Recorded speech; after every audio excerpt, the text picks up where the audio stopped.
Doctora, buenas noches. Ya podemos iniciar, doctora.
Buenas noches, disculpen, tenía unos problemas de conexión, pero ya me estoy colocando. A ver si aprendo bien. ¿Qué tal? Buenas noches, ¿cómo están? Bienvenidos, vamos a aceptar a la otra persona que está ingresando, a María Belén. El día de hoy vamos a realizar una nueva clase acerca de lo que corresponde al siguiente módulo de la gestión en salud pública. Y para ello vamos a hablar un poco de lo que le compete a la ética en salud pública. Voy a compartir mi pantalla para poder mencionar las diapositivas. Ya, por favor, me confirman si se puede ver las diapositivas, ¿sí? Bien, ¿se puede ver? Hola. Sí se ve. Okay. Sí, doctora, sí se ve. Gracias. Listo, muy amable. Gracias. Bien, entonces hay que evaluar qué es hoy día la ética, ¿no? Nosotros realizamos nuestras funciones, nuestras actividades de acuerdo a nuestros deberes, a los derechos de los usuarios, a nuestro perfil por competencias, a un código deontológico que lo establecen las carreras y los colegios profesionales. Sin embargo, cuando al ejercicio de nuestra carrera, ¿no? En el quehacer de la vida diaria, a veces o subestimamos o tenemos algunas limitaciones para el cumplimiento de la ética. Entonces, ¿qué es la ética? La ética es una disciplina o una ciencia filosófica que trata de relacionar el bien con el mal, de acuerdo también a los comportamientos del ser humano y a la interacción que tiene para hacer el bien o para hacer el mal. Entonces, también lo consideran como una ciencia, ¿no? Un conjunto de conocimientos que lo toma la salud pública con la finalidad de poder discrepar, ayudar, investigar acerca de algún proceso, actividad médica o servicio asistencial que se produzca, ¿no? Entonces, vamos a recopilar y vamos a identificar algunos conceptos, más que todo a recordar, con la finalidad de poder mencionar la importancia de la ética en la salud pública. Entonces, si tratamos a la ética como una disciplina, también corresponde los problemas morales, ¿no? Entonces, un problema moral que describe acerca de lo que es bueno, lo que es malo o lo que es injusto, referente al proceso o referente a un acto que se realiza en el servicio de salud, en el servicio sanitario, y que puede ser o no aceptable para la ciencia, pero a nivel moral no es aceptable, ¿no? Por ejemplo, el aborto en Perú sigue siendo un problema ético. El aborto solamente está permitido el aborto terapéutico, según nuestra ley, según nuestra legislatura peruana. Sin embargo, y no vamos a negarlo, hay muchos profesionales que practican abortos en la clandestinidad, ¿no? En clínicas X lo realiza. Entonces, es un tema ético. El aborto es un tema ético. La eutanasia es un tema ético. El violar el consentimiento informado. Entonces, distintas posiciones vamos a tomar de acuerdo también a la percepción que deban tener los profesionales. Sin embargo, es muy importante cómo voy a determinar la ética, qué implica o cuáles son las situaciones concretas en las que tengo que utilizar mi comportamiento ético, ¿no? Por ejemplo, si las personas somos o no transparentes, somos éticas o no, entonces eso también conlleva a ver cuáles son nuestras actitudes frente a una indisposición, por ejemplo, que no es transparente o que es corrupta, ¿no? ¿Cuál es nuestro comportamiento? Y eso también implica en el proceso de formación de este curso, no solamente ya saber qué es la gestión, cuáles son las herramientas, los determinantes, sino también cómo debemos de respetar y comportarnos. Entonces, la ética se basa a estudios reales, estudios no empíricos, ¿no? En cuanto a la descripción de lo correcto, en cuanto a lo que la gente hace y cuáles son las lo normativo, ¿no? Para que podamos ver lo que se debe de hacer versus lo que es y lo que se hace. Entonces, es importante tener en cuenta cuáles son las actividades. No hay precisamente una fórmula para la ética. Esto está sujeto a las percepciones y al conjunto de valores que posee cada individuo, ¿no? A los principios. Por ejemplo, para nosotros sabemos que la infidelidad, por ejemplo, es un acto de una deslealtad, ¿no? Es algo, para mí no es ético, la infidelidad, ¿no? Pero para otras personas, la infidelidad es, bueno, un error, lo paso, ¿no? Entonces, bueno, se perdona y se sigue, ¿no? Entonces, el tema está dependiendo de la percepción y del conjunto de valores que tenga el ser humano, ¿no? Lo que hemos visto, ¿no? ¿Es ético o no haber sido desleal al actual presidente o, bueno, expresidente por la nueva presidenta que tenemos, ¿no? ¿Fue una determinación ética? ¿No? ¿Fue una determinación desleal? ¿Lo hizo a beneficio del país? Pero no a una conducta desleal de personas, ¿no? Entonces, bueno, yo no soy política, siempre lo aclaro, pero es donde quiero llegar a hacer hincapié sobre para una persona puede ser que está haciendo bien las cosas y para la otra que no lo está haciendo. Y todo depende del conjunto de valores, de la razón de ser para que puedan ellos tomar una decisión, ¿no? Por ejemplo, profesionales de salud, bueno, un aborto lo consideran como si estuvieran sacándose una muela, y bueno, se le hace su legrado uterino y no pasó nada. Pero para otros conjuntos o para otro grupo de profesionales, el aborto es, si es un aborto provocado, es el asesinato de un bebé, de una vida, ¿no? Entonces, eso es, siempre hay controversia, ¿no? Entonces, es importante ver aquí en este contexto cómo se analiza la ética, la bioética, desde las distintas ciencias, como es la filosofía, ¿no? La ciencia del pensamiento, las conductas, los comportamientos. ¿Y por qué hablamos de bioética? Porque a diario existen problemas que surgen en esa interacción del proveedor sanitario con los usuarios, ¿no?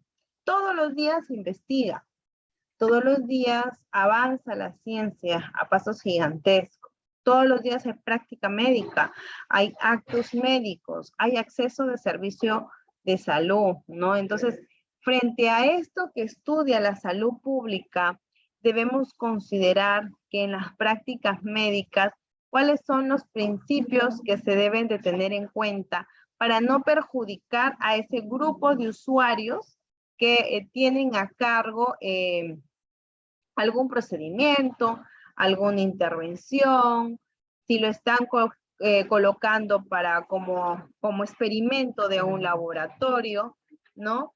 Y eso es importante tener en cuenta cuál es la documentación que se presenta, por ejemplo, para una investigación, para que puedan participar un grupo, ¿no? De la muestra, de la cantidad muestral de una investigación. ¿Cuáles son las condiciones que hacen para que se respete su participación? Consentimiento informado, que ya lo voy a explicar más adelante. Entonces, el patito feo de la bioética. Bueno, pues porque hay diversas situaciones donde no se puede responder en totalidad a la voluntad del investigador, sino que tiene que respetar parámetros del comportamiento de la responsabilidad humana y también de ese respeto a la intervención del usuario. Entonces, si se producen investigaciones con la finalidad de incrementar el conocimiento, pero ese conocimiento va a ser a cambio de perjudicar a más ciudadanos, si esto lleva, si nos remontamos a la historia desde la época de Hipócrates, cómo se ha venido desarrollando la investigación, la salud, en esa relación de proveedor sanitario y usuario, que es la relación médico-paciente.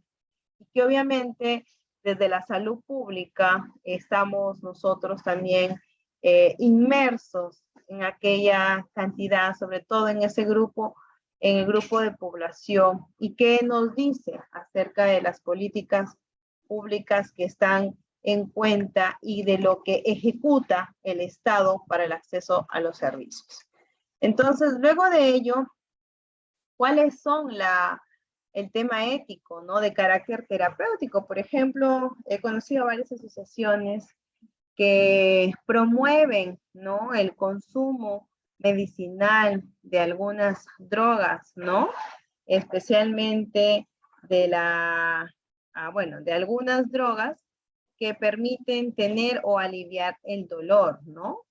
Y que tienen efectos terapéuticos, pero no es ético frente al consumo excesivo, ¿no? Específicamente de la marihuana, ¿no? Entonces, o por ejemplo, el incremento de pastillas, ¿no? De sustancias que producen una dependencia fármaco en los usuarios, una dependencia fármaco-dependiente, hacen que les imposibilite vivir sin haber recibido de forma diaria constantemente el medicamento, ¿no? Entonces, si tenemos un paciente fármaco dependiente, es ético, a pesar de que calmamos su dolor, se está incrementando a que sus molestias disminuyan, pero que no pueda avanzar, ¿no? Porque estaríamos generando un daño en el organismo. Entonces, no es solo respetar la relación proveedor sanitario con usuario, sino también es que debemos de considerar cuáles son las características que cumplen, ¿no? Las normas. Y en ello, pues, está por sobre todo evitar más daños a esa población que accede al servicio. El respetar la acción gubernamental en la ejecución de las normas, los estatutos, y sobre todo inclinar a qué beneficios o resultados se tienen. En la ética de ley y derechos, existe un código deontológico en cada profesional. Existen los derechos humanos que se tienen que respetar. Así también existe la ley o la planilla de deberes que también los usuarios deben de respetar para no vulnerar los derechos de los demás población. Entonces, con eso vamos a ver que gracias a esta filosofía o esta disciplina llamada ética, nos va a hacer una reflexión sobre lo que debería ser y lo que contempla la ley. Y está muy relacionada al acceso a los servicios en salud y principalmente a los deberes y los derechos. Si yo voy a proporcionar a mi usuario desde mi carrera, desde mi situación, ¿no? Administrativa o asistencial, pero al usuario tampoco no le voy a hacer o no le voy a brindar todo lo que él quiera, si no se respeta un marco normativo. Entonces, es importante los deberes en los usuarios, ¿no? Para que se respete y no se vulneren o no se lleguen a situaciones desagradables, donde se tenga que colocar una denuncia o donde se tenga que fomentar el desorden, ¿no? Exista algún pleito, un contratiempo, ¿no? Entonces, ¿qué pasa si lo analizamos desde el punto de vista de la salud pública? Entonces, lo que nosotros podemos captar, lo que nosotros podemos percibir como personas, como sociedad, como profesionales de salud, que nos permitan ese aseguramiento de las condiciones y que las personas puedan llegar a ser saludables, ¿no? Ese es un concepto, por ejemplo, que lo da el Instituto de Medicina en Estados Unidos de 1988, respaldado por la Organización Mundial de la Salud. Entonces, ¿cuál es la finalidad que tuvo? El poder coercitivo y la capacidad de imponer, ¿no? O sea, esta es la ley, se crea la ley y se tiene que respetar, no se vulnera. En salud pública éticamente neutra, eso depende también de cada estado que vele por la ley. Yo estoy segura que a partir pues con tantas cosas que hemos visto entre comparación del siglo XIX y del siglo XXI, sí se ha dado más hincapié al valor de la ley de derechos en salud, al valor de los deberes.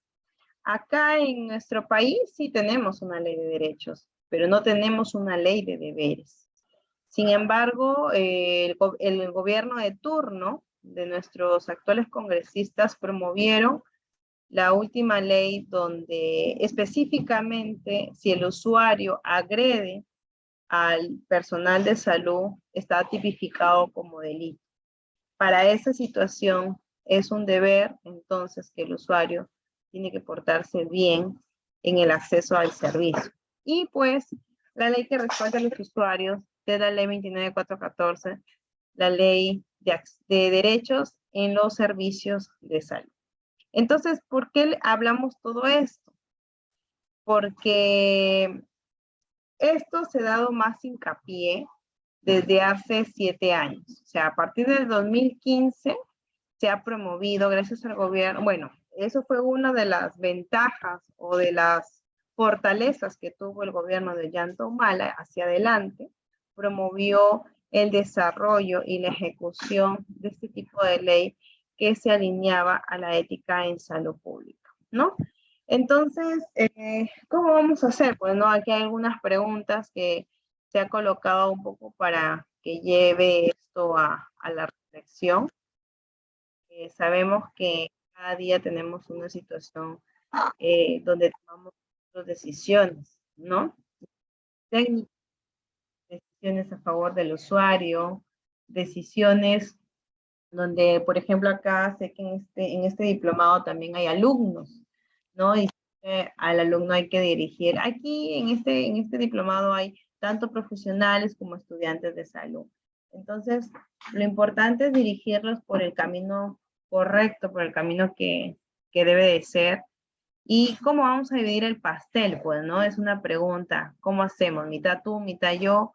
Cuando haya situaciones donde tengo que exponer mi cartera de valores como persona, ¿no? ¿Cómo reparto esa responsabilidad cuando tenga que dar a conocer mi punto de vista y tomar una decisión correcta, transparente en la ejecución del gasto de nuestras instituciones de salud? ¿Cómo lo hago? Lo hago de forma ética, lo hago de forma transparente, hago como que me conviene. ¿A quién priorizo? ¿A los que tienen hambre? ¿A los más flaquitos? ¿A los que tienen un mal metabolismo o tienen un metabolismo acelerado? ¿A los que no desayunaron? ¿No? Entonces, ¿hacia dónde?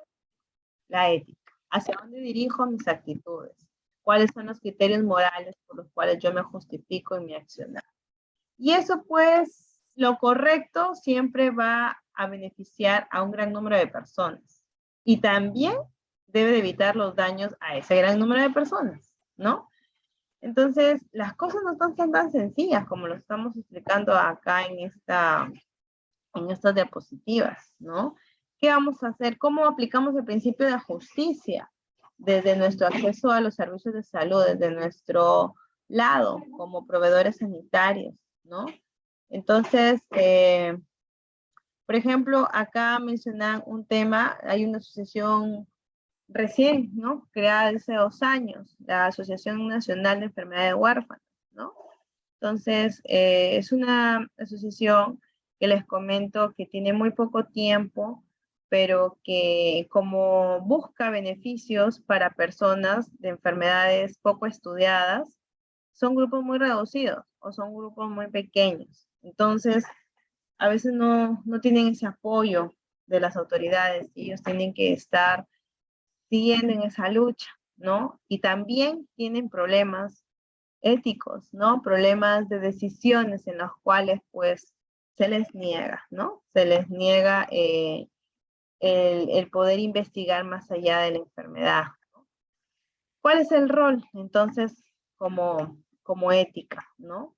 Es tener un criterio apropiado, es una percepción por cada persona, llegar a una sola percepción, llegar a una sola justificación.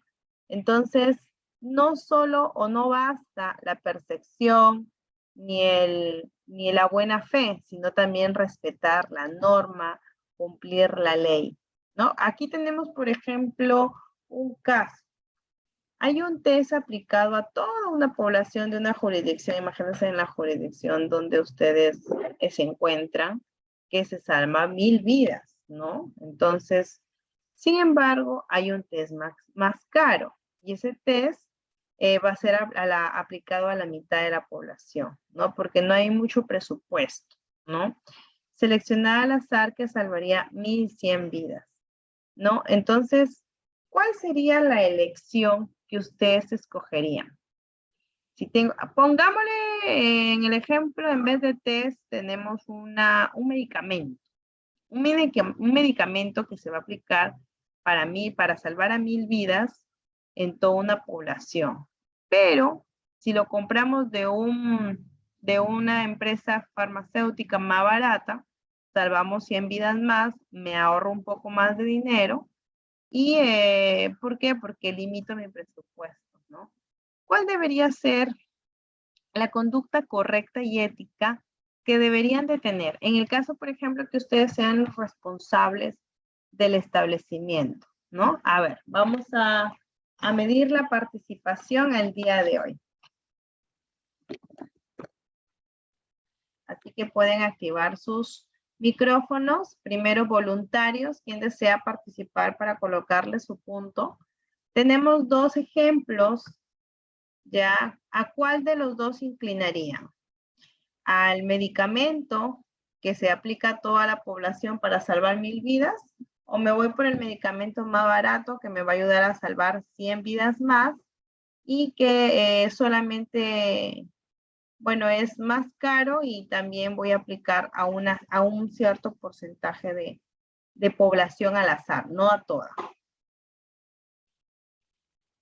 No le doy todo el medicamento, sino la mitad. A ver, vamos viendo quién está en línea para poder preguntar, ¿ya? A ver, Cristina Roca, buenas noches.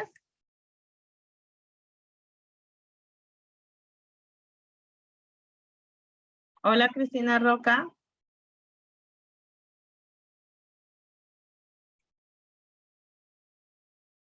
Cristina Roca.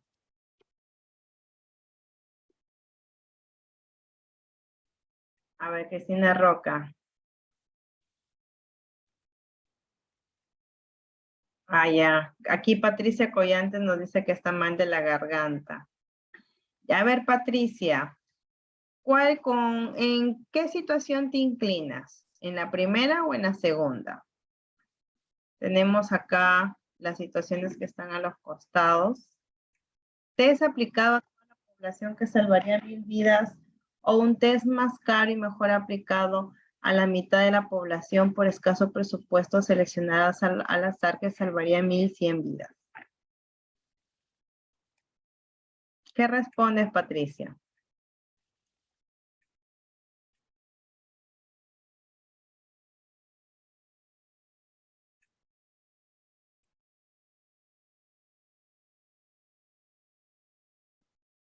Tenemos dos situaciones.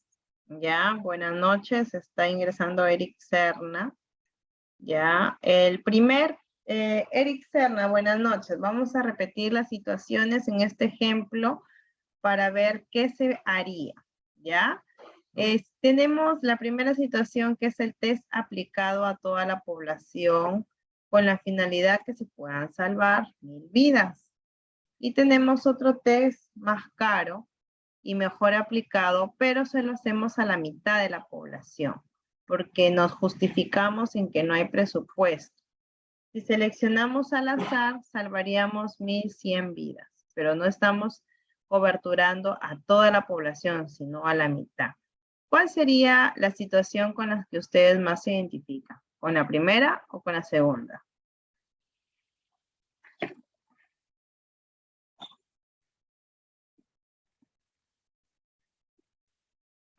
A ver, Patricia, Eric, pueden responder por el chat. Soraya levantó la mano. Yo me inclinaría por la segunda, porque Por estoy la salvando segunda. 100 vidas más. 100 vidas más. Ya, gracias, Soraya. Y Patricia nos dice la primera opción. Ya, supongamos que estas no sean los test, sino que sean las pruebas, las vacunas para la viruela del mono, ¿no? Entonces, a Soraya, ella se inclina, si fuese, por ejemplo, una autoridad en salud, a salvar 100 vidas más, pero lo aplica a la mitad de la población, ¿no? Y Patricia, ella lo aplica a toda la población, pero salva 100 vidas menos. Entonces, ¿qué es lo que queremos encontrar con este resultado? Queremos, con la decisión que hemos tomado, queremos tener igualdad de oportunidades, queremos tener mejores resultados, ¿no? Imagínense, por ejemplo, lo que sucedió cuando tuvimos un expresidente Vizcarra, ¿no? Que se desesperó comprando sus vacunas y que pagó un costo a las vacunas chinas que estaban, por ejemplo, si costaban $5, él supuestamente las compró a $25, ¿no? Entonces, los primeros 2 lotes estaba prácticamente quintuplicando, ¿no? La cantidad del costo. ¿Y eso a qué me inclina? Por necesidad a salvar más, a aplicar todo, ¿no? Es una decisión difícil, ¿no? Que está en nuestra percepción. Mira, aquí tenemos dos posiciones diferentes, pero ¿cuál es la correcta? ¿Queremos salvar más vidas o queremos aplicarle a toda la población? ¿No? La respuesta de este ejemplo es la primera. ¿Por qué? Porque se aplica a toda la población, que son 1.000 vidas. La segunda dice la mitad y al azar. Entonces aquí no hay un orden.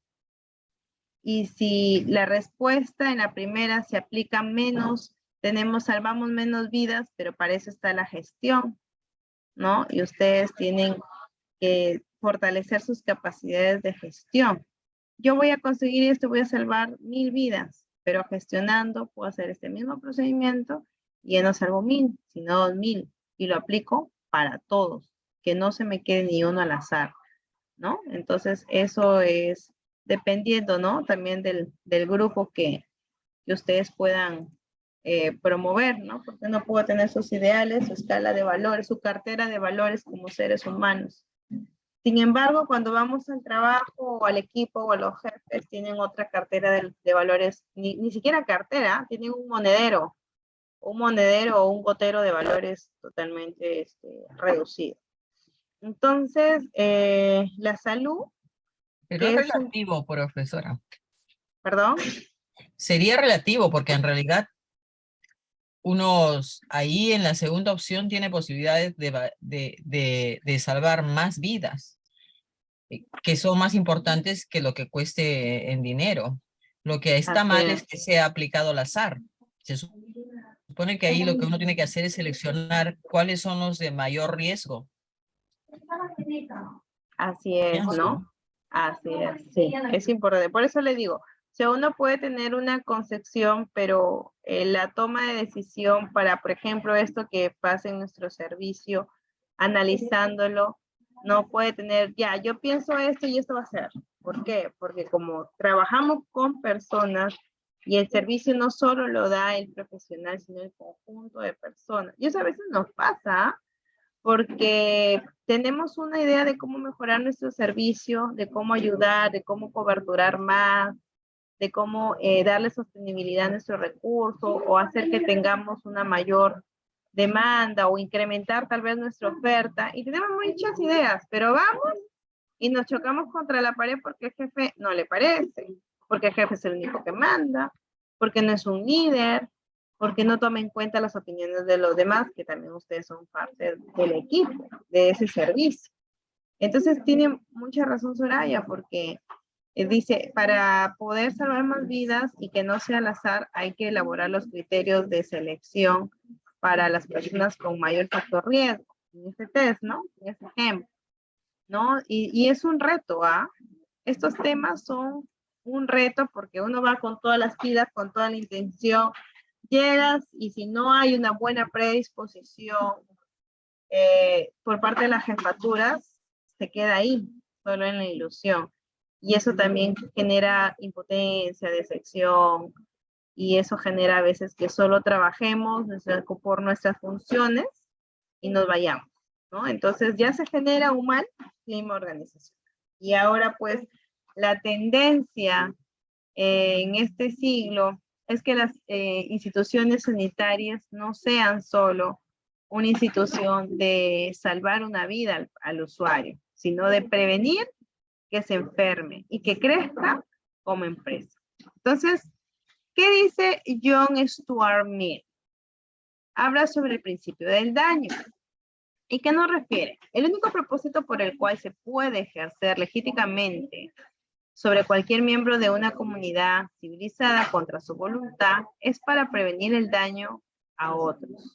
Su propio bienestar, ya sea físico o moral, no es garantía suficiente. Entonces estamos hablando de una colectividad. Estamos hablando de un daño, perdón, de un beneficio común en el principio del daño, ¿no?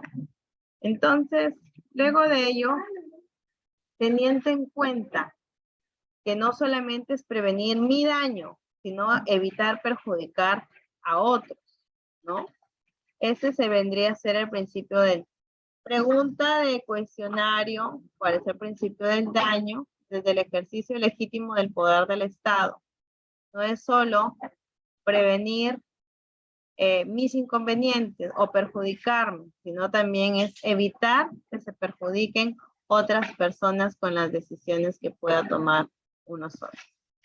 Bien, entonces aquí vamos a tener algunas preguntas que nos van a poder consolidar en cuanto a nuestra formación de conocimientos que estamos repasando, ¿no? Lo que corresponde a la ética en salud pública. Por ejemplo, ¿cómo hago? ¿Cómo concilio mis intereses con la protección del bien común? ¿Cómo ayudo para ver beneficio versus riesgos en la salud pública? ¿De qué manera el nivel de coerción del Estado se justifica o no? ¿Cómo puedo ayudar y asumir y elaborar prioridades cuando los recursos son limitados, ¿no? Lo que nos mencionaba Soraya Quevedo. ¿Cómo yo puedo asegurar y darle sostenibilidad a la participación de los usuarios para que tomen una decisión, ¿no? Cuando implementamos un programa, al principio es bien bonito, todos los usuarios van, pero ¿cómo hacemos que esa participación se mantenga en el tiempo, sea sostenible.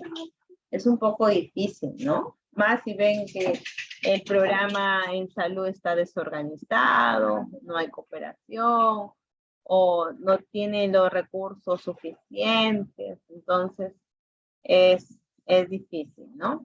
A ver, algunos temas que siguen siendo que se discuten actualmente, ¿no? Por ejemplo, todos estamos preocupados por el tema de la obesidad, ¿no? Sin embargo, ¿cómo están las industrias, las tiendas que nos venden esas bebidas gaseosas ricas, ¿no? ¿Están bien con sus impuestos? ¿No? ¿Están generando más clientes? Si es una industria si es una industria o es una empresa que lo que genera es para hacerle daño a la gente, porque la gaseosa, por ejemplo,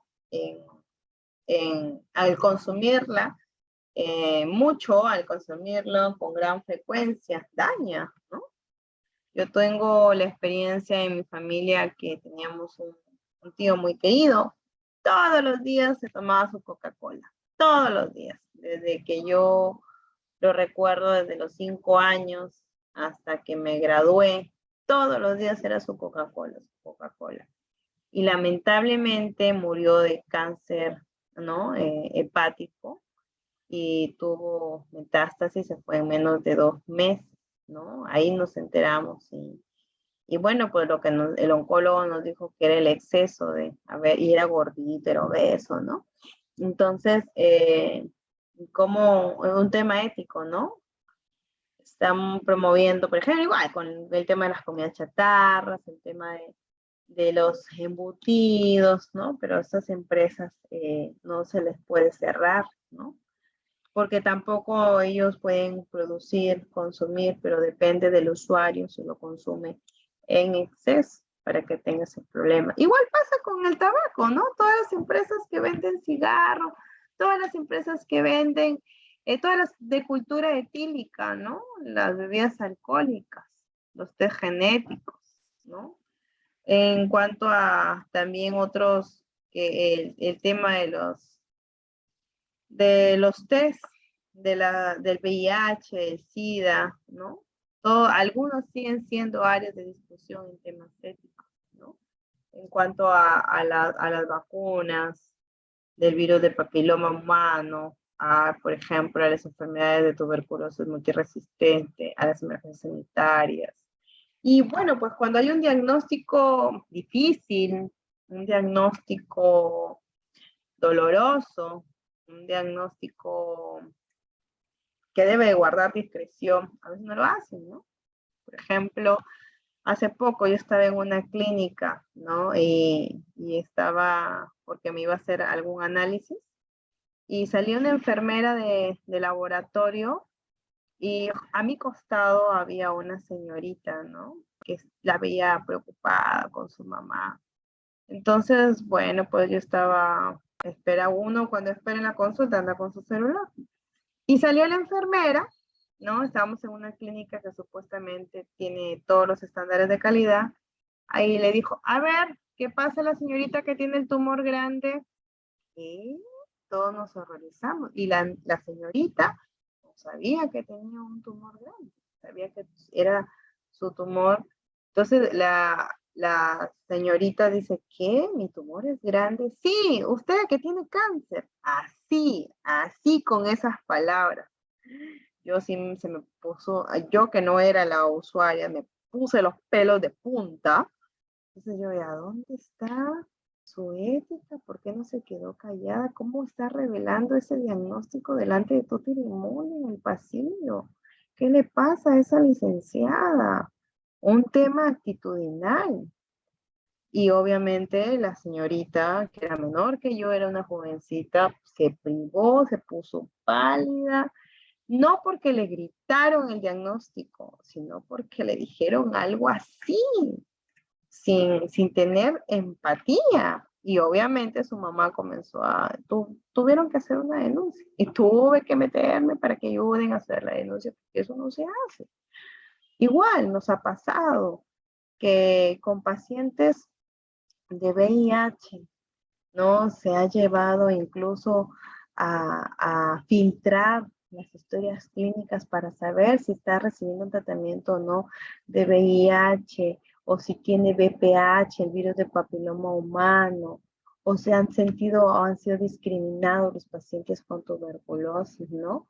También tuvimos, por ejemplo, un caso donde un señor le quitó la custodia a su hija, era una pareja separados, y un señor le quitó la custodia ante el juez a su hija porque hizo ver y mostró en su historia clínica que la mamá tenía problemas psiquiátricos.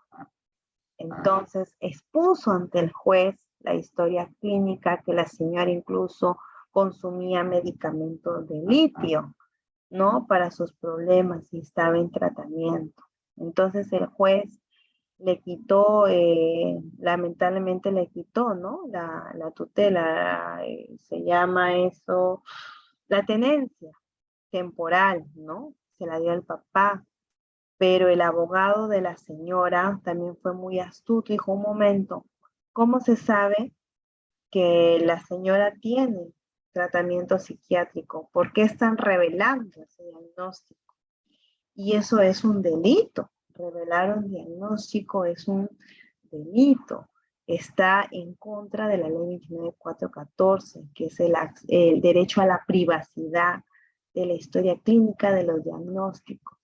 Entonces, tuvo que confesar el papá que había pagado a 2 técnicas de enfermería para que le sacaran la fotocopia de la historia clínica del hospital.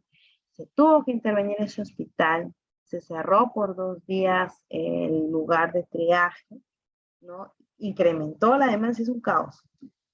A las finales las señoras, me enteré que de las 2 personas, una era técnica de enfermería y la otra era licenciada, le quitaron su licencia, ¿no? Entonces, son decisiones, y les había, pues el papá había pagado, ¿no? Para que hagan ese tipo de sacarle una copia, ¿no? Entonces, hay que tener bastante cuidado, porque nosotros como profesionales de salud tenemos acceso a las historias clínicas. Si nos enteramos de algo, hay que ser muy discretos. Por más que tengamos problemas incluso familiares, no podemos llegar más allá, porque siempre tenemos que respetar la ley. Y estos casos, nosotros vemos, todos los días vemos problemas, ¿ah? Vemos problemas, y de los problemas, no les quiero contar problemas para que ustedes se estresen, ¿ah? Sino que les comentamos para que eviten, porque es difícil, ¿no? Incluso recuerdo la licenciada que había sacado la copia de la historia clínica, era una licenciada que tenía la edad de mi mamá en ese tiempo. Entonces yo le digo, pero es una señora casi de 60 años, respetable, ¿no? Con experiencia, ¿qué hace metiéndose en un problema por unas cuantas monedas o por un billete, ¿no? Entonces es importante cuál es la conducta ética que se debe de tener en cuenta, ¿no? Bien. Hemos tenido y seguimos, bueno, en crisis en nuestro país. Hemos venido ya golpeados de un sistema fragmentado, segmentado, como lo hablaba en las primeras clases. Y también hemos tenido un problema a nivel mundial por el tema de la pandemia. Y seguimos teniendo una crisis sanitaria y una crisis ahorita social y política en nuestro país. Entonces, nuestro país como emergencia, ya sea por crisis política, por el aislamiento, por la cuarentena, porque nos tienen que obligar. Por ejemplo, sé que algunas instituciones de Lima y de algunas provincias, de algunas regiones, ¿no? Como Arequipa, como La Guaira, están promoviendo el trabajo en remoto a los que puedan, debido a todo el proceso que se está viviendo, ¿no? Y que en sí es difícil cómo está nuestro país, ¿no? Que de verdad causa bastante dolor, ¿no? Ver que nuestro país está retrocediendo. Dios quiera que no pase a... Hay que orar mucho por nuestro país, ¿no? Porque no sabemos en qué condiciones se puede encontrar por más presidenta nueva que tengamos. No estoy a favor de Castillo, por si acaso, pero sí, ese cambio el cambio de autoridades, ¿no? También hemos tenido una autoridad como de un año, Francisco Sagasti, Ollantomal, antes PPK, o sea, todo en tan poco tiempo hemos tenido muchas autoridades y eso, esos cambios políticos también estabilizan nuestro país, ¿no? Entonces, al tener un país con una crisis política, con una crisis social, al tener múltiple información, cómo vamos a hacer o cómo se hace con las obligaciones y los compromisos que asume Perú respecto a otros países, ¿no? En las decisiones que nos afectan, ¿no? Sanitariamente nos afectan, ¿no? Entonces, ¿cuáles son las pautas? Ya con esto vamos terminando. ¿Cuáles son las necesidades de pautas, no? ¿Cómo pasar a los principios éticos? Ya vamos a hablar qué es un principio ético, qué es un principio de justicia, de maleficencia, de no maleficencia, un principio de respeto, un principio de considerar a los seres humanos como seres no experimentales, ¿no? Entonces, ¿cuáles son los beneficios, ¿no? Que tenemos acá? Y para ello vamos a proyectar un video acerca de la ética médica y los principios de la ética médica. ¿Ya?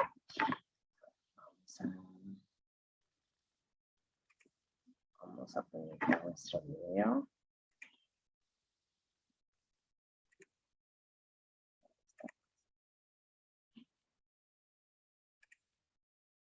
Por favor, me confirman si se escucha.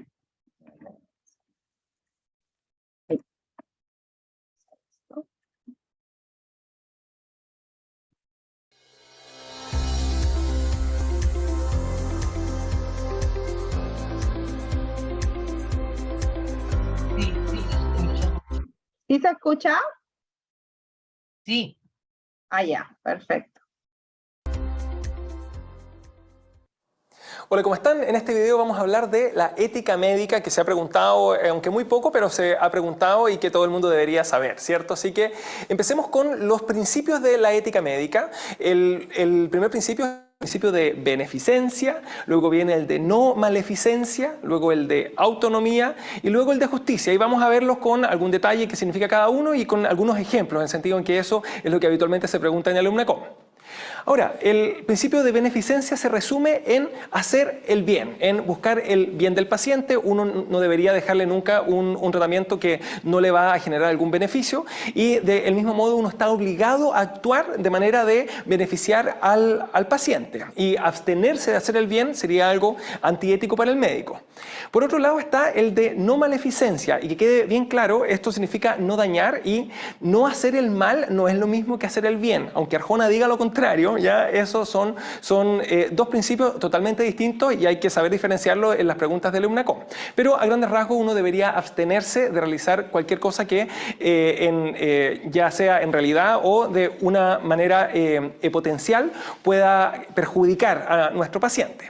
Luego está el de la autonomía, que es el respetar la autonomía de las personas, que a grandes rasgos es el consentimiento informado. Y repito las dos palabras. Por un lado, el consentimiento, o sea, que él entregue su voluntad de efectivamente, ya sea o participar o recibir un tratamiento, y que sea informado, o sea, que lo haga luego de que yo le haya explicado bien y luego de que él haya entendido bien. Y ahí es importante que haya entendido también, por si acaso.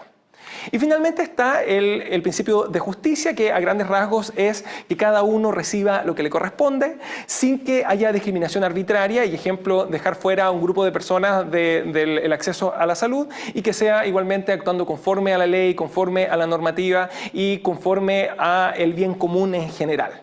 Ahora, vamos con unos ejemplos que es lo que nos va a ayudar finalmente a diferenciarlo. El ejemplo número 1, se incluye en un estudio a un niño de 15 años. Los padres consienten, porque ellos son los representantes legales, ¿cierto? Pero al niño no se le pregunta. Ahí se estaría faltando al principio de autonomía. Si bien legalmente la única persona que debe consentir acá es su representante legal, la verdad es que éticamente a alguien de 15 años ya tiene el discernimiento suficiente y la autonomía suficiente como para que su opinión sea valiosa, y obviamente hay que preguntarle, y si es que él no está dispuesto a participar, en ese caso no se lo debería incluir. Ahora, obviamente hay que cumplir con la ley también y hay que preguntarle a los padres también.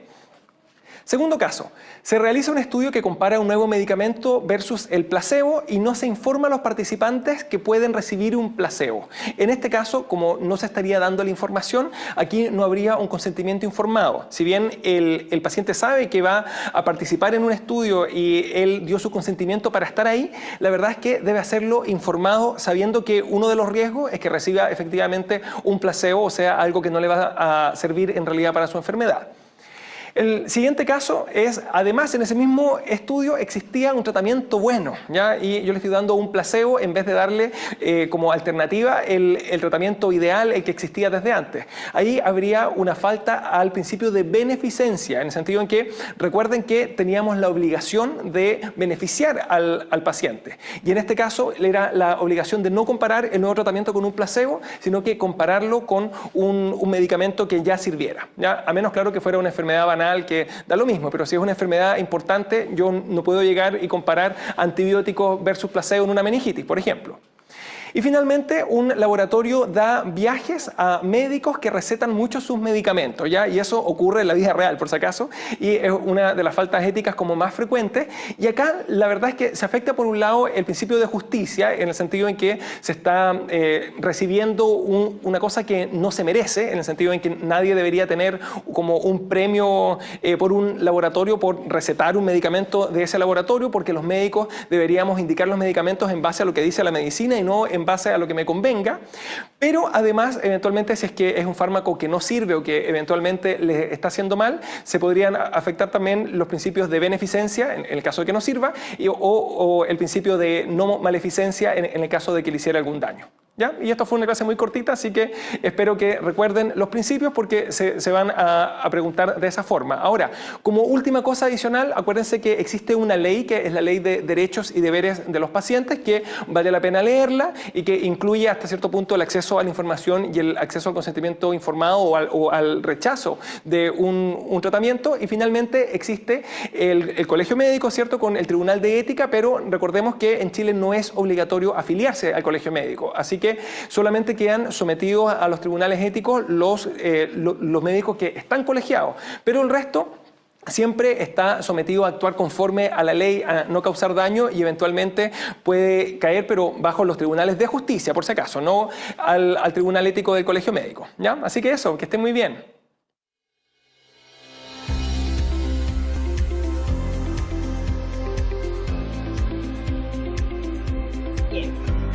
La similitud de lo que mencionó el doctor en cuanto a la ley de deberes y derechos, bueno, él es un representante de Chile, ¿no? Y nosotros también tenemos una ley, pero solamente de derechos, ¿no? Ellos sí tienen una ley de deberes en Chile.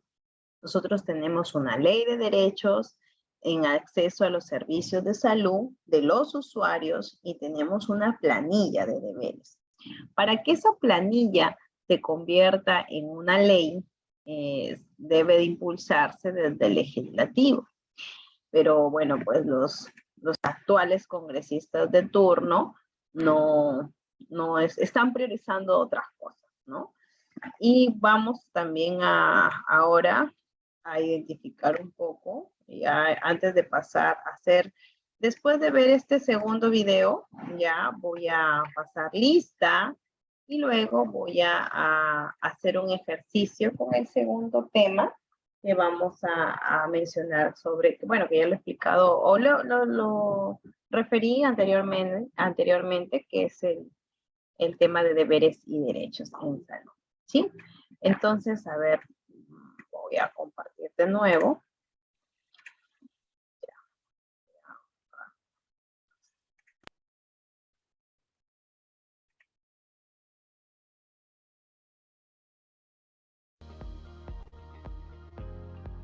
Médicos, abogados, publicistas, periodistas, docentes, administradores o vendedores, por mencionar algunas profesiones, sin importar si ejercen de manera independiente o forman parte de alguna empresa o institución, deben tener un comportamiento adecuado, humano, respetuoso, honesto, en el ejercicio de su profesión o actividad y cumplir con estándares de conducta. Para definir qué conductas son adecuadas dentro de cada profesión y regular las actividades, existen los códigos de ética. El código de ética que norma la profesión médica, ya sea que se ejerce en el área clínica, docente, en la investigación o bien en cualquier actividad humana donde se utilicen los conocimientos médicos, debe seguir una serie de normas para garantizar el bienestar de los pacientes. La ética médica es muy importante.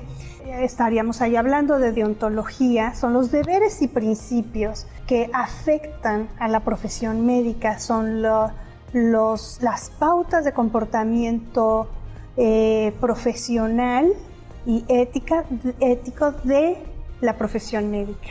En su actividad cotidiana, las médicas y médicos se rigen bajo principios éticos y su aplicación inicia en la relación médico-paciente. El consentimiento informado y la confidencialidad son elementos que deben estar presentes al momento de recibir atención médica. La ética médica trata sobre los pensamientos, las actitudes, cuestiones morales de las personas que atienden pacientes, pero también sobre sus conductas y también sobre los aspectos legales que tienen que ver en esa relación que se establece durante el acto médico. La ética médica tiene su origen en el juramento hipocrático, establecido por el médico griego Hipócrates. Este juramento especifica la manera de hacer del médico y de atender al paciente. El primer código de ética médica data del siglo VI antes de Cristo, o del V, que es algo que siguen haciendo los médicos actualmente, que es el juramento hipocrático. Es un código de conducta personal que se establece incluso antes de que existiera la profesión médica como tal. A lo largo de los años, la ética médica se ha fortalecido. Actualmente, se distingue por poner en práctica 4 principios fundamentales. Van muy de la mano con los principios de la bioética y de la ética misma. Varios autores los han definido, pero la mayoría concuerdan en que son 4, siendo el más importante o el principal la no maleficencia, el no hacer daño, seguido por la beneficencia, la autonomía y la justicia. El principio de no maleficencia es no perjudicar al paciente. El principio de la beneficencia busca promover el bienestar del individuo, mientras que el principio de la autonomía es el consentimiento informado, es respetar las decisiones y preferencias del paciente sobre su salud y tratamientos. El principio de justicia se traduce en que todos los pacientes deben tener un trato igualitario, sin discriminación y actuar conforme a la ley. Es la base de un sistema de salud de calidad accesible para toda la población de manera equitativa. El Instituto de Salud para el Bienestar, INSABI, está fundado en el principio de justicia para garantizar que todas las personas sin seguridad social dentro del territorio nacional reciban atención médica por igual, sin hacer distinción de edad, etnia o nivel educativo.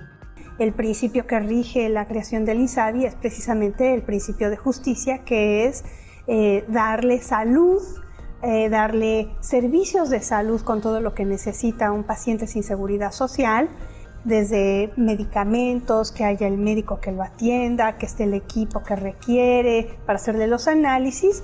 Ese es el principio de justicia, darle a la gente lo que necesita. Además de los principios que rigen la labor del personal médico, su actividad debe incluir la solidaridad, la compasión, la integridad, la responsabilidad social y la pertinencia, así como el respeto a los derechos humanos y la confidencialidad de los datos de cada paciente, elementos que están establecidos en distintas legislaciones.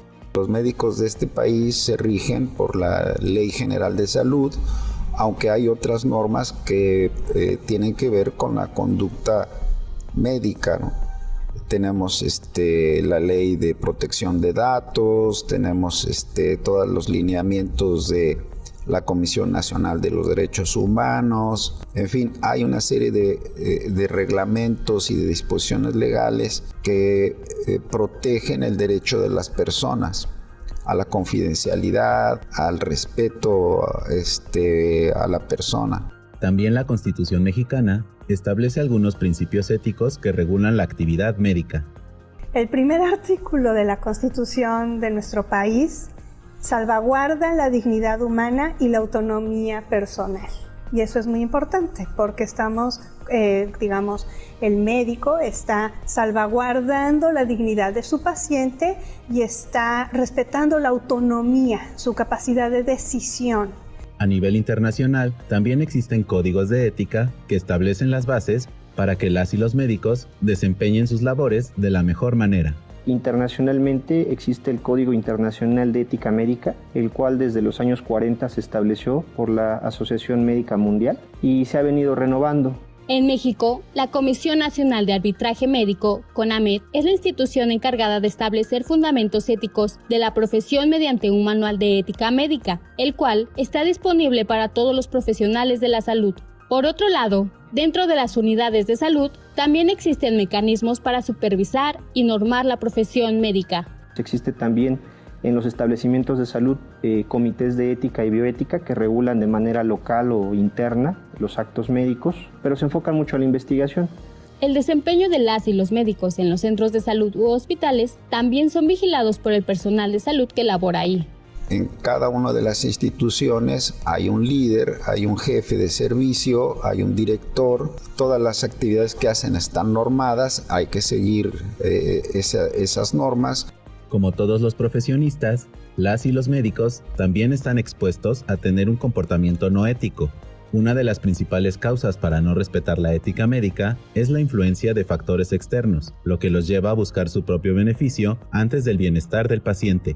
También hay otras cosas como el conflicto de interés, que es cuando una persona antepone un interés económico al bienestar de su paciente. Esto se da con alguna frecuencia, por ejemplo, cuando el médico receta algún medicamento porque va a recibir algún beneficio por parte de un laboratorio farmacéutico o manda a hacer algunos análisis clínicos porque va a recibir alguna cierta comisión de un laboratorio. Para evitar que el personal de salud se salga de los principios éticos al ejercer su profesión, es fundamental fortalecer el comportamiento ético y una de las maneras para lograrlo es mediante la actualización constante de conocimientos y de la vigilancia de los procedimientos médicos.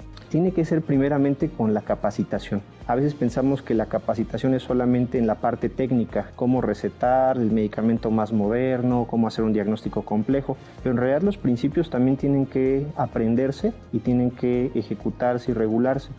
Los principios éticos no solo son importantes en el personal médico que ejerce su profesión, también en las y los estudiantes de medicina, quienes deben de conocerlos y saber de qué manera aplicarlos en diferentes circunstancias. Yo creo que los médicos que están formando médicos, por ejemplo en las residencias médicas, pero también los profesores en la universidad, en las escuelas de medicina, el ejemplo que ellos les ponen a los alumnos es muy importante. Actualmente, la ética médica genera gran cantidad de discusiones sobre las acciones que se deben o no hacer para beneficiar la salud de las y los pacientes. Es muy discutible cuál podría ser el papel de la medicina, no solamente para curar enfermedades, sino también para prevenirlas o bien para mejorar el funcionamiento de los organismos. Este es un debate y es un debate que vamos a estar viendo mucho en los próximos años. Los debates en materia de ética médica se hacen presentes en las diferentes etapas de vida de los seres humanos. Hay muchos temas que dilematizan al médico y lo retan y hacen que tenga que tener discusiones de ética médica, desde temas de inicio de la vida con neonatos, con fertilización humana asistida, hasta dilemas al final de la vida, ¿no? Con la muerte cerebral, con la donación de órganos y trasplante de órganos, con temas de planificación familiar, anticoncepción, violación, temas que han estado muy discutidos, como es el tema de suicidio, suicidio médicamente asistido y eutanasia. Con los avances en la medicina, la ética médica también ha ido evolucionando y por ello es necesario que las y los médicos estén capacitados en conocimientos y habilidades, que sean profesionales que se rijan por la ética médica. Instituto de Salud para el Bienestar. Gobierno de México.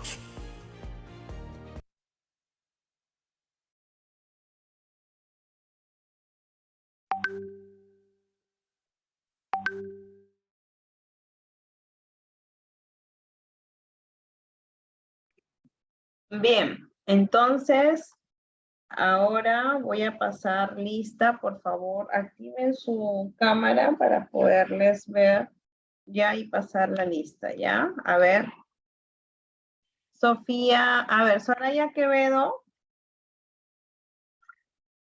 Soraya. Ahí está, Sofía Dávila. Miss, buenas noches, disculpe, es Luz Choque, está con el nombre de mi hijita. Ah, ya, no hay problema, Luz Choque. Buenas noches. Buenas noches. Estoy aquí, sino que perdón, perdón, profesora, estoy aquí, sino que estaba minimizado el icono. Ya, ok, Soraya Quevedo. Ya. Bien, Lina Mendoza. Doctora, buenas. Hola, Lina, ¿cómo estás? Buenas noches. Presente. ¿Qué tal? Muy bien. Acá, doctora, recuperándome. Ay, sí, hay que estarse cuidando. Lina Mendoza. Han asistido poquitos, han entrado pocos a la clase. Lola. A ver, Norma Rosemary. Lola. Doctora, buenas noches. Hola, Lola, buenas noches. ¿Cómo está? Acá. Sandra Vasconsuelo. Doctora, buenas noches. Hola, Sandra. Buenas noches. Sandra Vasconsuelo. ¿Cómo están las cosas por allá? Creo que Lina es de Lima. Hay chicos de Arequipa también aquí. Espero que ya se calmen las cosas. Norma Rosemary. A ver, Norma.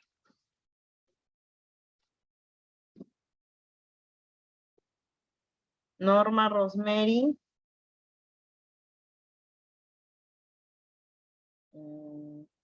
Ya. Bien. Vanessa Collagua.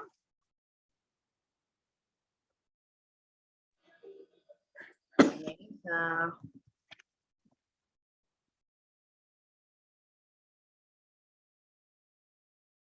Vanessa Collagua. Ya, bien. Solo está Luz Choque, Soraya Quevedo, Lina Mendoza, Lola y Sandra Vasconcelos. Ahí está Vanessa. Hola, Vanessa. Hola, buenas noches. ¿Qué tal? Buenas noches. Bien, ahora vamos a hacer un ejercicio, ¿ya?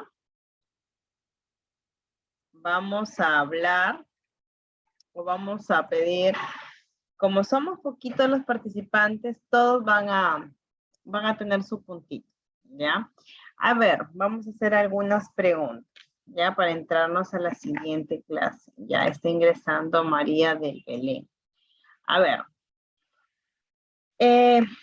Chicas, ya joven, hay un joven Eric Serna.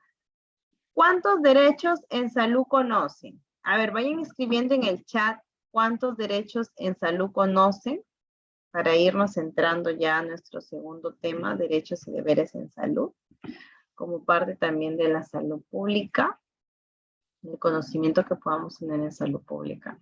A ver, ¿cuántos deberes y derechos conocen? ¿Quién levanta la mano por el puntito?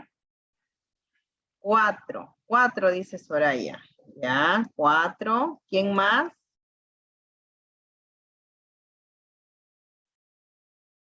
A ver, Lina. Lina, ¿cuántos derechos conoces? Sandra dice 5. Ya, ¿y cuáles son esos derechos que ustedes conocen? Me encuentro en el hospital trabajando. Ok, Eric, te comprendemos, no hay problema. ¿Cuáles son esos derechos que conocen? A ver, derecho a ver, Luz Choque, un derecho que conozcas.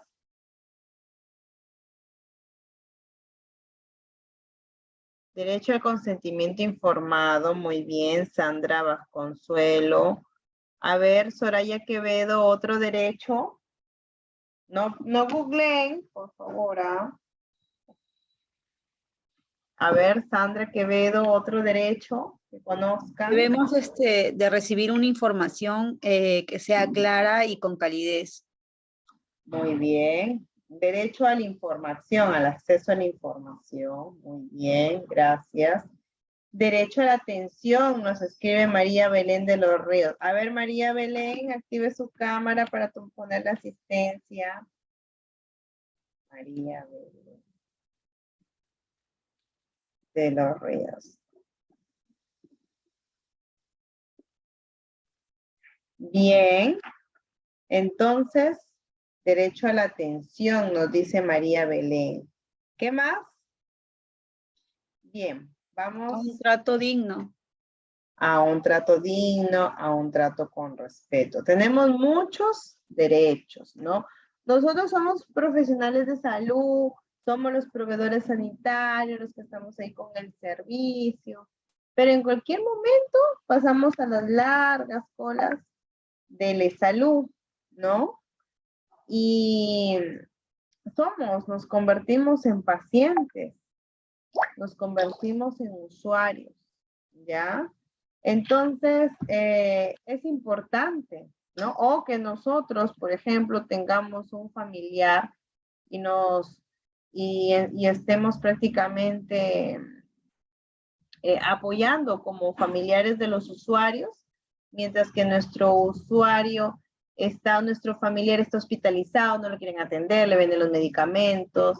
Entonces, tenemos que saber y empoderar cuáles son nuestros derechos, ¿ya? Y eso es importante. Entonces, la clase de hoy vamos a hablar, ¿no? De todo lo que corresponde a la ley de derechos en salud. Hay una ley de emergencia, ¿no? De ley de atención en emergencia, ¿ya?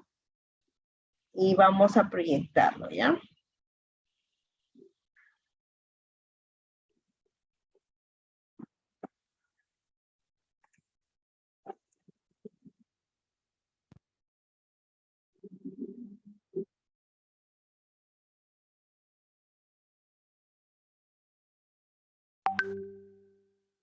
Bien.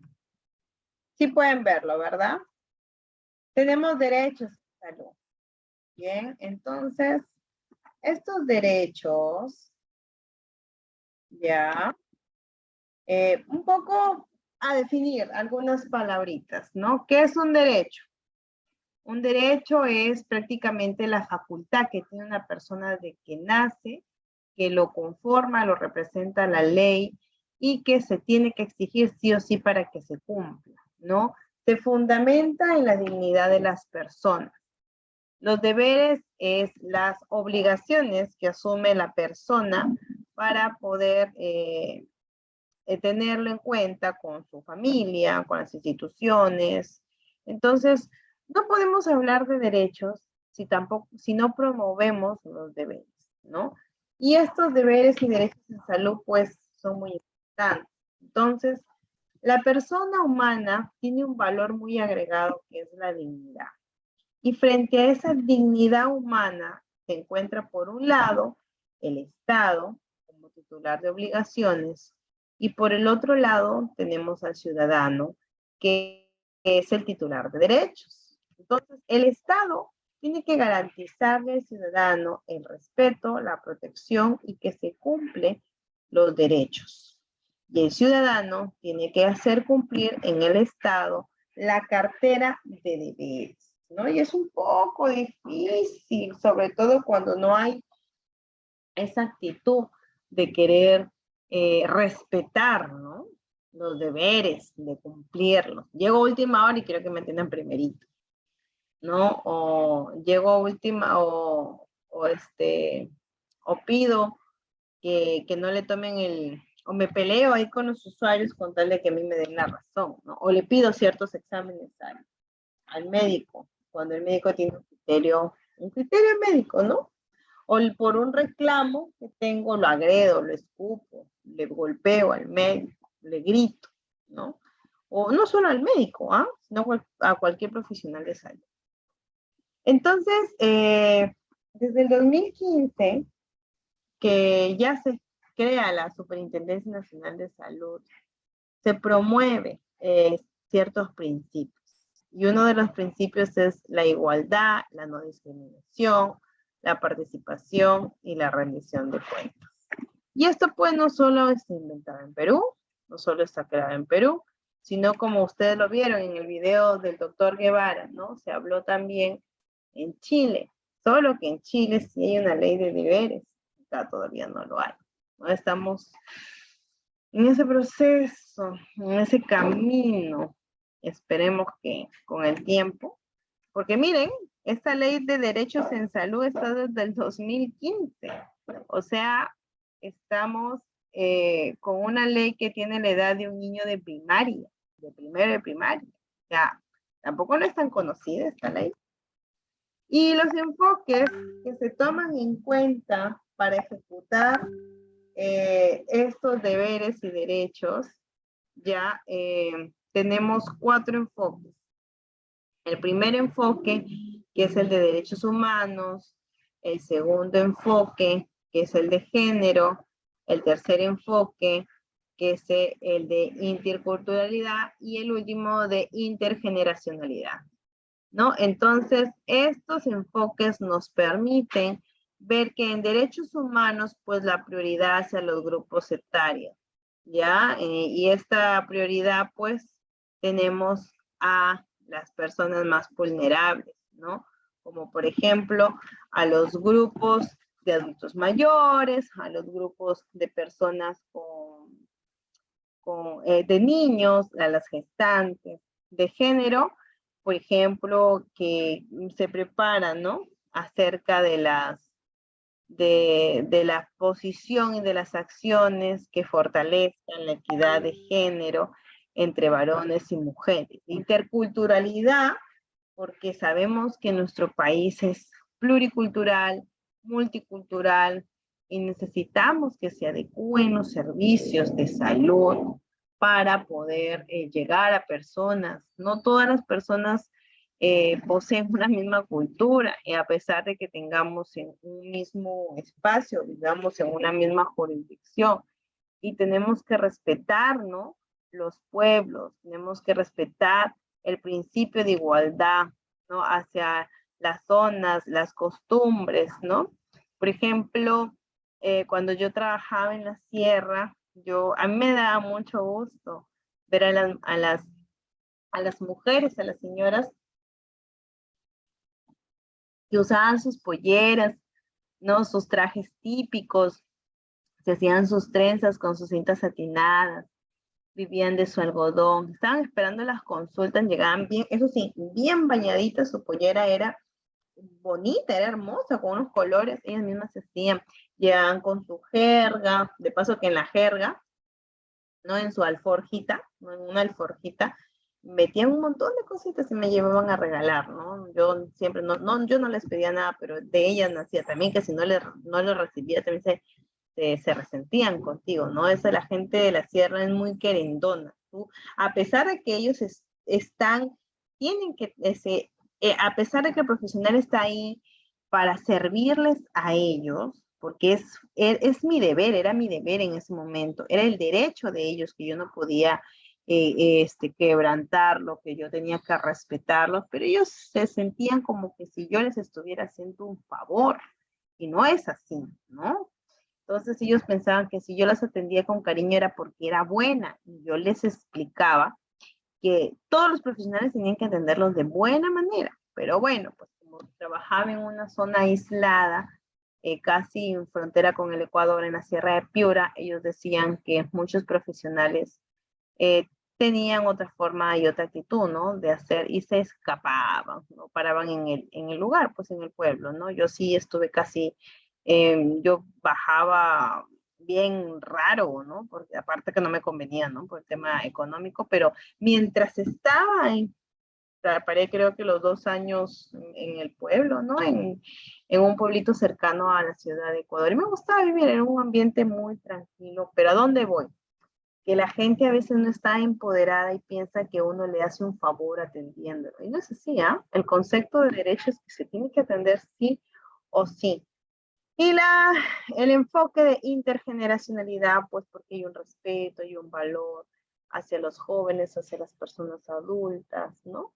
Hacia las personas con inclusión, ¿no? Las personas con habilidades diferentes. Los elementos para evaluar los derechos en salud tenemos 4. Si falla uno de ellos, ya no hay calidad, ¿ok? Y créanme que el derecho más vulnerado no es por camas, por infraestructura, por equipos. El derecho más vulnerado, porque no hay calidad de atención, es por la actitud del profesional. Pero hay que comenzar a reconocer cuáles son los elementos para que me garantice una atención con calidad. Primero, que todo esté disponible. Que tenga camas, bienes, específicamente 3 grupos, ¿no? Recursos humanos, infraestructura y equipamiento e insumos. Luego, que seamos respetuosos de la ética médica, ¿no? O sea, no pude hablar primero de esto, sino haber tenido como un precedente todo el tema que hemos desarrollado más de 1 hora acerca de la ética. Culturalmente apropiados, con enfoque de género, que sea aceptable por ciclos de vida, que sea accesible, es decir, que no se discrimine, que tenga una accesibilidad física. El establecimiento no puede estar en la punta de un cerro donde no se pueda caminar, donde no haya agua, donde no tenga luz, ¿no? La accesibilidad económica. ¿Cuánto me sale ir al establecimiento de salud? Me sale muy caro, mejor me voy a un médico particular. Y el acceso a la información. Voy y me miran mal, no me dan información, siento que si le pregunto se va a molestar. Entonces, miren cómo son los elementos que me pueden proporcionar o no la calidad técnica, humana y científica, ¿no? La calidad científica que me da los equipos, la calidad técnica, las habilidades, pero la calidad humana lo da el usuario en la satisfacción, ¿no? Ese médico o esa licenciada o ese técnico me trataron de maravillas, su forma de expresarse, son muy empáticos, ¿no? Entonces eso nos motiva a que en ese mismo establecimiento se puedan llevar a seguir brindando el servicio en buenas condiciones con alta calidad. Existe una ley que es importante, la ley 29414 y el decreto supremo, ¿no? Entonces, hay que mencionar ya acerca, miren, 027 creado el reglamento de esta ley hace 7 años. Como les decía, esta ley tiene la edad de un niño de primaria, de primero de primaria, ya bueno, con aprobación al segundo de primaria. No todos las conocen. Entonces es importante promoverlo, difundirlo, ¿sí? Y el primer derecho, perdón, es el derecho al acceso a los servicios de salud. A veces vamos a la emergencia, no urgencia, y nos olvidamos del DNI. Y encontramos un tremendo cartelazo que dice, en este establecimiento no se atiende si no traes DNI. Si tienen eso en un establecimiento, o si ustedes han colocado eso es motivo para una sanción, para una denuncia. Ojo, ustedes no pueden colocar o no se puede colocar ese cartel en la emergencia, ¿ya? Porque estarían violando el primer derecho de este grupo de derechos, ¿no? Y ya hemos sancionado el establecimiento solo por ese cartelito, les pedimos que lo retiren. Es decir, la persona tiene el derecho a recibir la atención médica libremente en los establecimientos de salud o del aseguramiento o de su cobertura de seguro, de atención. El derecho al acceso de información. Voy, el médico me habla en términos médicos, la licenciada le pregunto, no me quiere informar, mi familiar se opera y no me dice, estoy ansioso. Ese nivel de ansiedad, de impotencia, preocupa y enferma. Así que ustedes tienen el derecho de pedir el acceso de información que le explique. Yo necesito, pero tampoco no lo van a hacer de manera grotesca, ni tampoco hacerlo de manera irrespetuosa, ¿no? Señor, buenas tardes, señor médico. Por favor, quiero saber el estado y la evolución de mi paciente, que se llama fulano de tal, y yo soy su, no sé, su esposa, su hija, su madre, su abuelita, ¿no? Entonces, también lo que se hace aquí es informarle a un familiar, nada más que ese familiar se encargue de informarle a todos los demás familiares. Porque también ya han pasado casos que el médico, estoy informándole a todos, y después me mandan más. No, se informa, la ley nos dice, tenemos que informarle a una persona y que esa persona se le dé el acceso de información sobre la evolución. O además, hasta el mismo paciente, porque como los pacientes ahora ya tienen su celular, van y dicen, ¿sabes qué? Estoy bien, o esto, me van a hacer esto. Lo importante es comunicar. Pero este derecho se ve limitado por la actitud de la persona. Si la persona es una persona poco empática, un ser humano que tiene problemas, ¿no? Que explota fácilmente, que no tiene inteligencia emocional, entonces sí es complicado, se va a ver limitado. Tercer derecho, a la atención y recuperación de la salud. Es decir, toda persona tiene derecho a ser atendido, a que respeten su intimidad, a que respeten su dignidad y que le den un tratamiento que esté científicamente comprobado, que esté bajo la norma y que se recupere. Aquí involucra también el que, por ejemplo, los análisis, las tomografías, ¿no? Los exámenes auxiliares, análisis, comprende a este derecho. ¿Qué pasa si voy a un establecimiento, tengo CIS o tengo de salud, pero el hospital o el centro de salud no tiene ese servicio? Por ejemplo, necesito una resonancia, ¿no? La resonancia está en algo de 1200, 1400. Y el hospital no lo tiene, se ha malogrado, no me pueden sacar una tomografía. Y me dicen, bueno, señora, necesitamos una tomografía. Vea usted. Ah, no. ¿Qué nos dice esta ley? Y ojo, muy importante conocerlo. Si el usuario tiene CIS y se va a un hospital del CIS, el responsable del hospital, el administrador, todo el equipo técnico, tiene que gestionar, en ese caso, la necesidad del servicio para que los usuarios se vayan y se saquen su tomografía o su resonancia magnética. Tienen que hacer toda la gestión y luego les piden que lo financie el CIS. O en todo caso, si es un paciente de salud, ¿no? Por ejemplo, antes de ingresar, por eso es que me demoraba para responder cuando nos conectamos, porque una, me estaba con fallas del internet, que estaba pasando el internet del celular a la computadora, y dos, estaban llamándome por decir, ¿qué hacemos en un lugar de la sierra, que es por el Ministerio de Salud? Y hay una gestante que es de salud. La gestante no tiene dinero, pero tiene otro tipo de seguro. ¿Le voy a cobrar todo? No, atiéndela gratis. Es más, es una preclántica, hay que salvar la vida a ella y al bebé.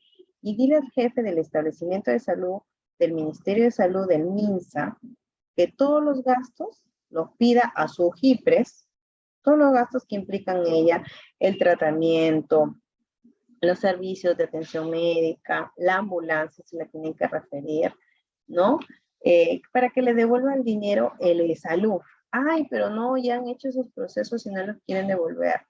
Perfecto. Entonces, que busque SECONAR, que es el Centro de Conciliación y Arbitraje que le pertenece a la Superintendencia Nacional de Salud, ¿no? Entonces, hay personas que han gastado un montón de dinero en medicinas, en operaciones, en exámenes, y hay un centro de conciliación que se le pide a su unidad ejecutora, en este caso, al hospital que devuelva. Y sí se está, sí hay procesos de devolución, ¿no? Por ejemplo, acá en el centro de conciliación de SECONAR, hace poco me comentaba el responsable, el doctor John Guevara, y me dice, mira, Cintia, una señora ha presentado todos sus documentos que se ha ido del hospital Las Mercedes de acá, ¿no? Y en Las Mercedes nada tiene, no tiene tomógrafo, no tiene resonador, y la señora se ha gastado como 4.600 soles. Eso sí, para ese tipo de procedimientos, todas las boletas tienen que salir al nombre del paciente. Y me dice, ya yo mandé todos los documentos al CIS, y la jefa del CIS nos ha respondido que si bien es cierto, no le va a devolver los 4.600, pero sí le va a devolver los 4.000 soles. Se ha cerrado en 4.000 soles. Entonces, ¿qué dice el usuario? Bueno, el usuario ha aceptado, porque si no acepta, la del CIS también puede decir, bueno, yo ofrezco eso, si no acepto, entonces me cierro y no devuelvo nada.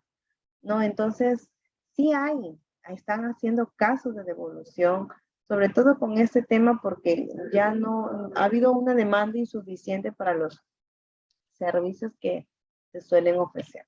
Por favor, me dan un minuto, necesito empujar mi gargantita, ¿ya? Menos de un minuto, me sirvo agua y regreso, ¿ya?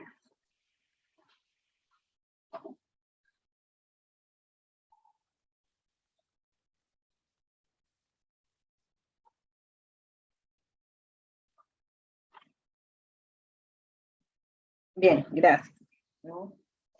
Entonces, el cuarto derecho es el derecho al consentimiento informado. Antes de hacer una actividad, un procedimiento quirúrgico, una acción que puede poner en riesgo la vida del usuario, hay que hacerle firmar un consentimiento y, sobre todo, colocarlo en la historia clínica. Porque si no lo colocan en la historia clínica y se pierde, prácticamente es como que si no hubiesen hecho nada, ¿sí? Entonces, el consentimiento informado es el escrito donde el paciente acepta toda la información y el procedimiento para poder aceptar o también negar, ¿no? Y el último derecho que tenemos es el derecho a la protección de derechos. Es decir, si yo quiero hacer una denuncia, me tienen que escuchar, la pongo. Si yo quiero hacer un reclamo, también me tienen que escuchar y lo pongo. O sea, yo tengo derecho a proteger mis derechos, ¿no? A que no sean vulnerados. Y si son vulnerados, a restituirlos, ¿no? En cuanto a eso, bueno, pues el decreto, ¿para qué se crea? El decreto se crea para tener un reglamento de esta ley de derechos. No sé si hay alguna pregunta hasta el momento. Hola. ¿Están ahí? Sí. Muy bien. ¿Hasta allí alguna pregunta?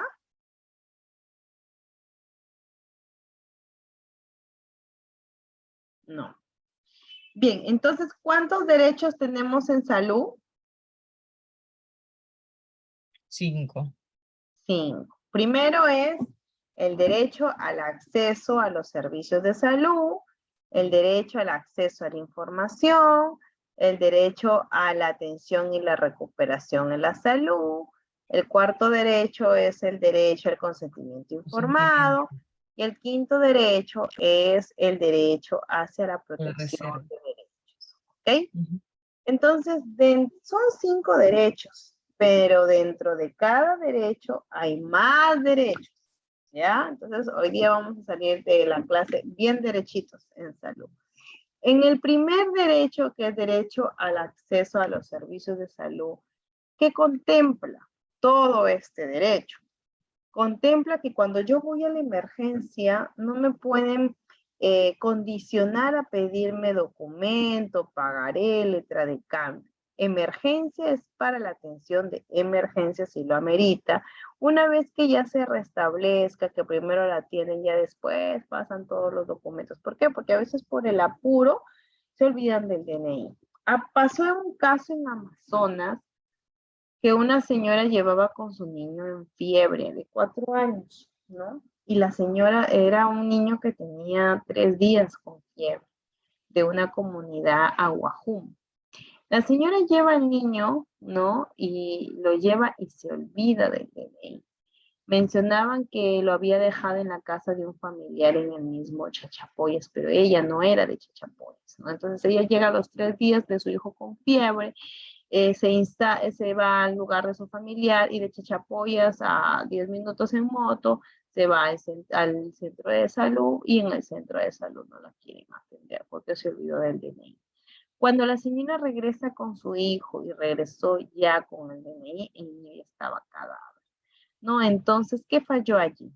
¿Falló la responsabilidad y el deber de la señora de llevar o falló los profesionales de salud en que debieron atenderlo, ¿no? Era un niño que tenía un síndrome febril de más de 3 días, tenía convulsiones, creo que había hecho un paro. Anteriormente ya había estado hospitalizado. Entonces, era un niño que tenía muchos problemas y debieron de tomarle las funciones vitales. Estaba desaturando el niño cuando llegó porque ya vimos nosotros el reporte de cómo había salido, ¿no? En el anterior hospital que estaba en Bagua Grande, no recuerdo muy bien. Pero ¿a dónde llegamos? Con la finalidad de este caso, que no tuvieron por qué pedirle. O sea, si llega una emergencia, se necesita primero atender la emergencia y luego se pide el documento. El segundo derecho es la libre elección del médico o IPRES, ¿no? Entonces, hay algunos derechos que han quedado limitados con el tema de la pandemia, ¿no? Sin embargo, debemos de considerar, por ejemplo, a la libre elección de qué médico yo me trato y en qué hospital, a recibir atención con libertad del juicio clínico. Entonces, yo tengo derecho a que el establecimiento me pueda garantizar que los médicos atiendan como debe de ser, ¿no? A que hagan su acto médico, que difundan hacia los mismos usuarios su criterio clínico, a una segunda opinión médica. Y eso ya es importante conocer, no quedarse solo con el diagnóstico de un médico o de un profesional de salud, ¿no? Siempre es importante buscar una segunda opinión médica. El acceso a servicios, medicamentos y productos sanitarios, ¿no? Entonces, ese acceso, ¿qué me tiene que garantizar? Que yo pueda consumir los medicamentos, ¿no? No hay medicamentos, no hay sulfato de magnesio, no están las claves de emergencias, compre. Ah, ya, perfecto. Si tienen la posibilidad de comprarlo, cómprenlo. Pero pidan su boleta o su factura a su nombre. Y luego se van a la oficina del CIS. Señor, usted en su hospital, por el CIS o por el E-Salud, he venido en una emergencia, una operación, y lamentablemente me han cobrado, yo le he comprado, ahora necesito que me retribuyan mi dinero. No, que no se puede, que por aquí, que por allá. Perfecto. ¿No lo quieren devolver? No. Inicio mi denuncia o me voy a la PAUS, que es la plataforma de atención al usuario, ¿no? O pongo un reclamo en el libro de reclamaciones. Y si no, no me quieren dar el libro, que sería una falta grave no darles el libro de reclamaciones. Si ustedes quieren hacer un reclamo, lo pueden hacer de una manera normal. Perfecto, me voy a su salud. Pero no conozco la oficina de su salud, está en Lima o en Chiclayo. Perfecto, llamo al 113, opción 7, ¿no? Ahora, seguimos con los derechos. Segundo derecho, tenemos el derecho al acceso a la información. Este es el derecho más quejado, este es el derecho más denunciado, este es el derecho que depende de la actitud del usuario, perdón, de la actitud del profesional de salud. Dar información no cuesta dinero, no cuesta plata, no cuesta billetes. Para dar información solo se necesita de tener una buena voluntad. También se necesita que el usuario lo haga de una manera correcta. Entonces, para ser informado de forma oportuna acerca de los deberes, de los derechos del médico que me atiende, que cómo va a ser mi diagnóstico, cómo va a ser mi plan terapéutico, dónde me van a trasladar si es necesario, cómo va a ser mi referencia, si quiero poner me tiene que hablar sobre los procesos administrativos que se tienen que hacer, cuáles son las normas, ¿no? ¿Qué debo de iniciar con los trámites? ¿Qué debo de recibir? ¿Cómo se llama el médico? Si puedo hacer o no mi retiro voluntario, si puedo o no a recibir o negarme con mi tratamiento. Entonces, todo eso ya me involucra a mí hacer informado sobre la condición experimental. Bien. Tercer derecho, y creo que aquí nos vamos a quedar porque ya faltan 9 minutos. ¿Sí? Hablamos de este derecho para la próxima clase. No hablamos del cuarto y el quinto derecho y hablamos también de los deberes. ¿Sí? El tercer derecho es el derecho a la atención y a la recuperación. Entonces, en primer lugar, debemos de tener un tratamiento por personal calificado, autorizado, que esté con norma vigente, que esté atendido con dignidad, con respeto. Aquí sí nos ha pasado muchas cosas que les contamos para que no lo hagan, no lo vuelvan a hacer porque yo no sé si lo practicarán.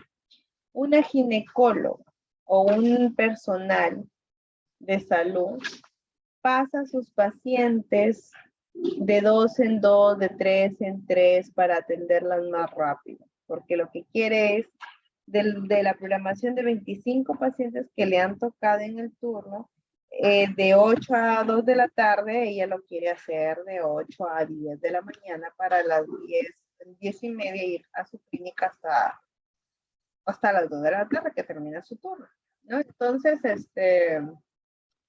no se puede pasar a un usuario, hacer peor aún si les ponemos. O sea, cuando llegamos y vimos el caso, había una paciente que le estaban haciendo tacto vaginal, cómo estaba gestando, después otra paciente que se estaba colocando su truza, luego otra paciente que estaba en el baño orinando, habían como 4 pacientes en el consultorio. No podemos hacer eso, ¿no? Igual a los niños, ¿no? En CREC, los vacunan, a ver, ya todos destápense el hombro, a ver, ¿tú qué tienes? ¿Tú qué tienes? No, la atención es personalizada. A recibir tratamiento científicamente comprobado o con reacciones adversas y efectos colaterales advertidos. Hubo un caso en una región donde nosotros laboramos que un oftalmólogo creó unas gotitas que no estaban certificados por la Jerez y la DIGES. Entonces, le echó a los 34 pacientes, estaba haciendo un estudio de investigación, y cabe mencionar que esos 34 pacientes perdieron la vista, ¿no? Les produjo un daño irreversible. Así como existe también, creo, hay una bebida que se llama el punto de oro, que deja ciegos, así igualito, le había hecho una gotita, no sé con qué lo había tratado. La cosa es que no les explicó a los usuarios, y los usuarios, como no sabían y pensaban que era algo bueno, pues se quitaron, ¿no? Entonces, eso nos queda de una mala experiencia de otros, saber, a ver, ¿qué me va a poner? ¿Por qué es? ¿No? ¿Cuáles son los efectos que me va a dar después de mi cirugía, después de mi tratamiento? Y bueno, que yo puedo apoyarle en la presencia de terceros para el examen médico, ¿no? a ver, yo necesito que me revisen, pero puedo pasar mi amiga o puede pasar mi familiar o mi mamá, porque necesito que ella esté presente, ¿no? También se ha dado casos de médicos que les han faltado el respeto, han tenido tocamientos indebidos, ¿no? O han querido pues propasarse con las pacientes, ¿no?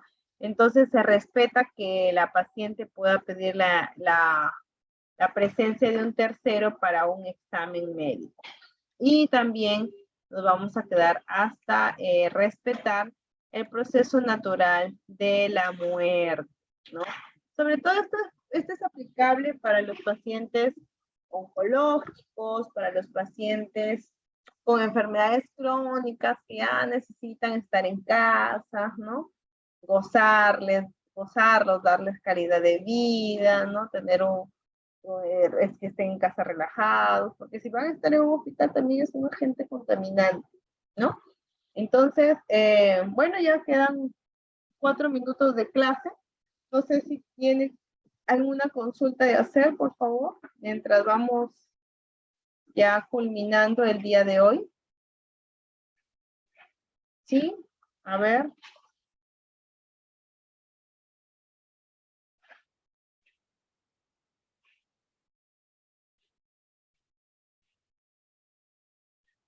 ¿Alguien tiene alguna pregunta? Sí, una preguntita, doctora. Por ejemplo, cuando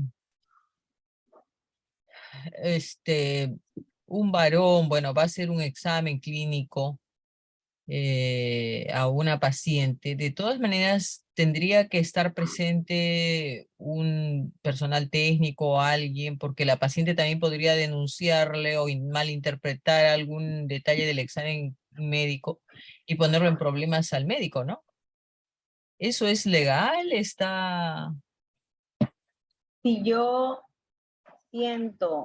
soy la usuaria y quiero que esté presente una persona que puede ser el esposo, la mamá, una, no toda la familia, una sola persona, yo le puedo pedir al médico o a la médico, podría hacer pasar mi familiar para que usted me evalúe, me examine, y eso es totalmente válido, lo respalda justo este tercer derecho. Entonces, el médico o el profesional de salud no le puede decir, ay no, usted pasa solita. Esto se vio limitado en la pandemia, ¿no? Porque en la pandemia incluso con las justas no se evaluaba.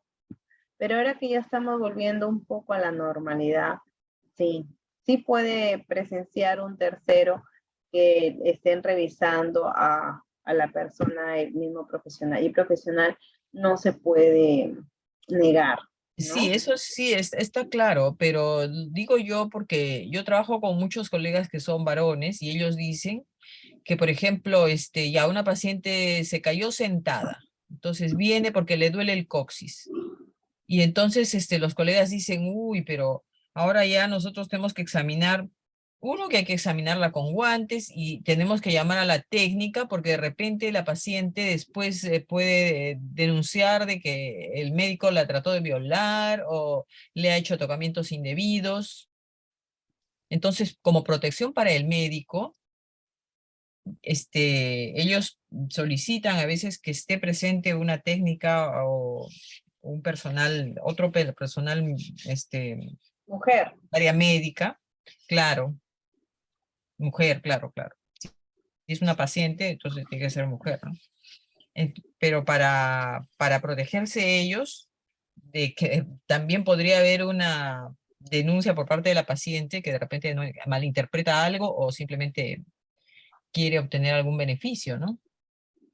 Sí, eso lo contempla el decreto supremo y también la ley. Así que esa persona se está haciendo esa forma, no hay problema, se está protegiendo él y está cumpliendo con el derecho. Sí, porque también hay que ver usuarios que se aprovechan, ¿no? De que existe un profesional bueno, implacable, ¿no? Que es intachable, por decirlo así. Y lo que quieren a veces es perseguir un beneficio remunerativo, ¿no? Para para irse en contra de este profesional, ¿no? Hay de todo, ¿no? Así como hay usuarios buenos y profesionales sin ética y sin deberes que no respetan, también hay otros, ¿no? Hay profesionales muy buenos y personas que solamente buscan hacer daño. Entonces no hay problema, eso tiene que seguir haciendo el mismo profesional.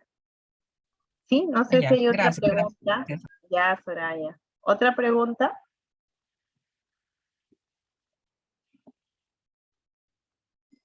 Bien, entonces nos quedamos aquí. La próxima clase a la misma hora en el mismo canal. Cuídense. Que Dios los bendiga. Nos vemos hasta el próximo martes. Hasta luego. Gracias, igualmente, doctora. Gracias. Gracias.